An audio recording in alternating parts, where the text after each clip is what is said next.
Hey, what's up mortals? It's Noah here with a new video for you. In today's video, we're going to be talking about stands from JoJo's Bizarre Adventure. Today's video is going to be a really good one, so just sit back, relax, and enjoy. Well, let's get started. So, JoJo's Bizarre Adventure has had a lot of style changes when it's come to its power system throughout the years. In part 1, the ability was called Hamon, and it was sort of like this flowing energy that everybody used to do different types of abilities. For example, Jonathan would use it to extend his punches further than usual so he could hit enemies that were really far away. Even though Hamon was super cool, when part 3 came along, there was a new ability called stands, and those totally stole the spotlight.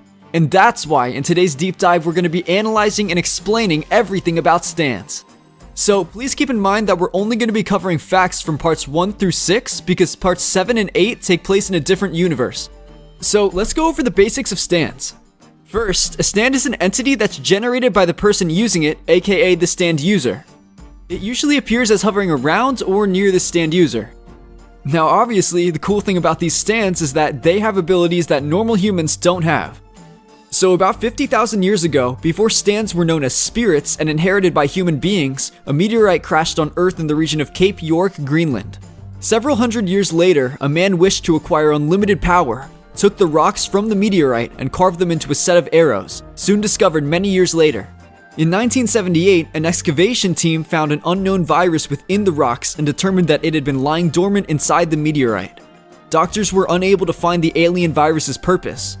However, they soon discovered that certain people would either die or survive with extraordinary abilities beyond human comprehension if exposed to the virus. The arrows were finally found around Egypt in 1986 by an investigation team and uncovered 6 of them. Those arrows got stolen by Diavolo, who sold 5 of them to Enya.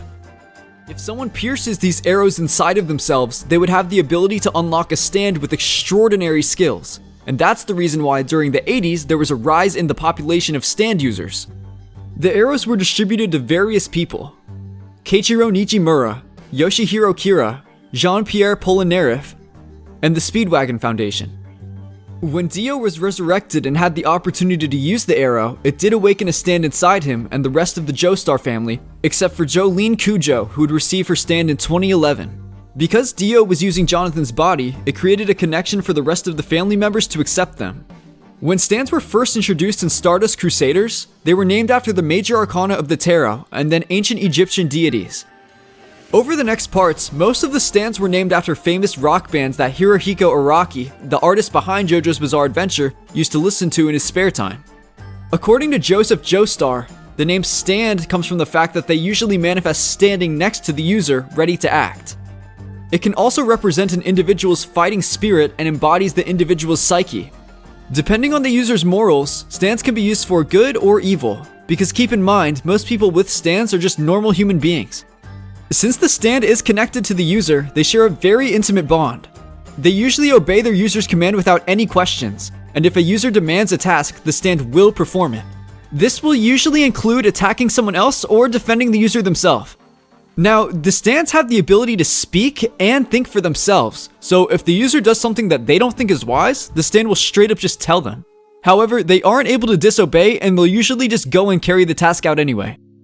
However, there are times when a user can't control the stand. These types are called automatic stands and they don't have a user. Other times, a user could acquire a stand but not be able to control it. It can sometimes work against the user itself. In some cases, the stand can actually go out of control and slowly kill its user. According to Muhammad Avdal, if a user cannot correctly control his or her stand, the user becomes ill and then falls into a coma, never waking up again. Most of the time, stands are attached to the user's body. That means that any damage sustained results in an equivalent injury on the user's body, except automatic stands and bound stands. Bound stands are a type that are non-humanoid and look like objects instead of people. Most of the time, when a stand user dies, it disappears along with them.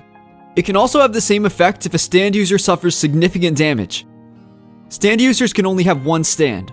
Although stands may take different forms or split into different entities, no one can summon several stands at once. Most of the time, a stand remains attached to its user, but it can sometimes change users if you transfer the stand to an object. A stand's appearance varies depending on the user's age. Young users typically have small stands, and when they become adults, it grows with the user. Some stands can even evolve into different forms like Koichi's stand, Echoes.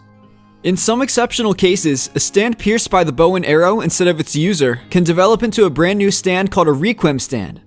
That was the case with Giorno Giovanni's Gold Experience, which transformed into Gold Experience Requiem when it pierced itself with the arrow.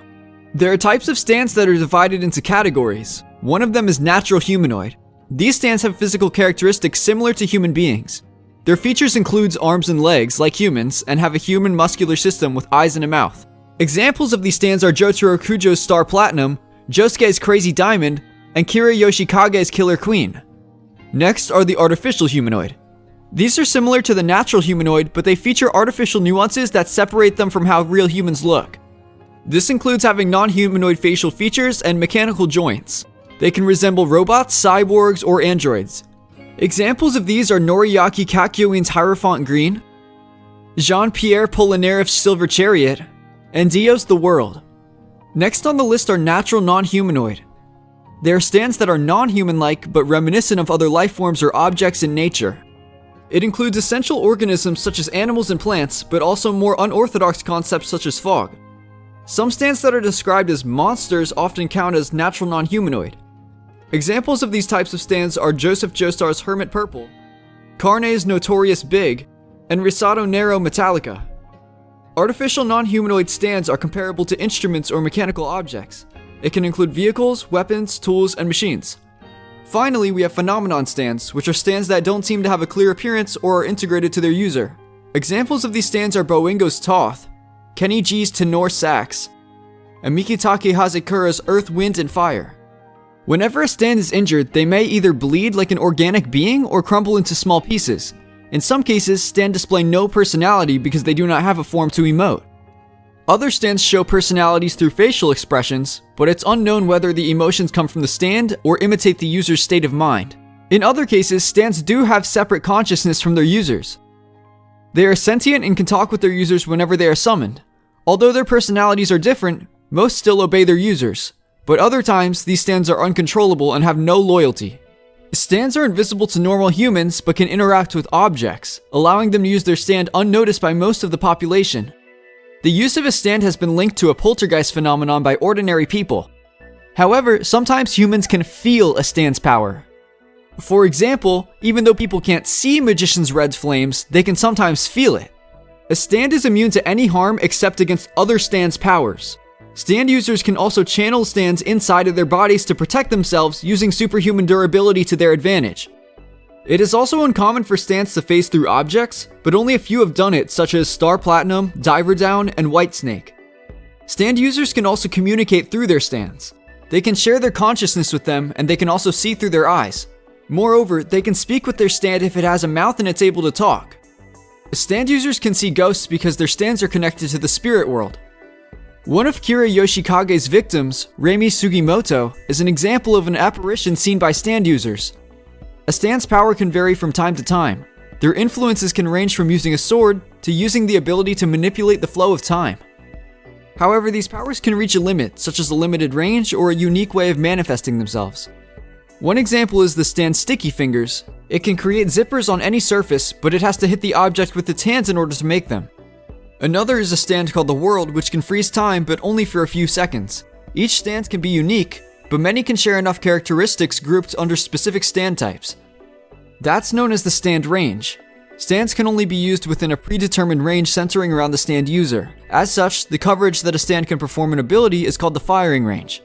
All stands are divided into two types, short distance and long distance. Short range types display great power but are powerless against long range stands. Long range stand types typically have unique ability and can let them indirectly attack. Some stand abilities, however, do not have specified ranges, an example being time-based powers such as the World or King Crimson. Thank you all so much for watching the video. I hope you enjoyed it. Now, there are a few more things I want to go over before the video ends. Firstly, if you're in the mood for some amazing storytelling, We the Celestials has got you covered. We have two other channels, We the Celestials My Hero Academia and Naruto What Ifs retell the story of their namesake anime but with a crazy good twist. So definitely go and check those out.